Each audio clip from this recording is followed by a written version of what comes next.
Hello everyone, now in this video I would like to discuss about the shock and types of shock. So starting with the shock, what is shock?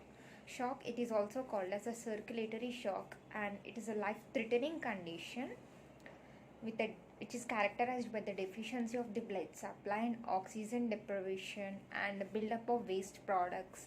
And if this shock is left untreated, it may lead to the organ failure and it leads to the death.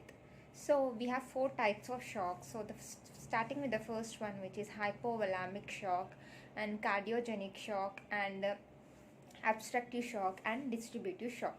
So now let's discuss in detail about this. So let's start. So what is shock?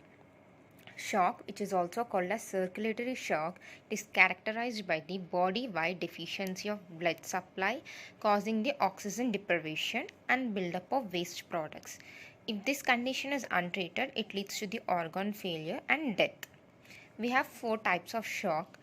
So starting with the first one, which is hypovolemic shock, it is caused by the external blood loss, that is after an injury, and internal blood loss, that is ruptured blood vessel, and fluid loss in conditions like major burns and excessive vomiting and diarrhea, and excess urination, that is in conditions like diabetes, kidney disorders and diuretics. So coming to the second type of shock, which is cardiogenic shock, the causes are sudden heart attacks and end-stage cardiomyopathy, valvular diseases, myocarditis, and cardiac arrhythmias. The third type of shock, which is obstructive shock, the causes are due to the obstruction of the aorta and pulmonary embolism and cardiac tamponade and pneumothorax.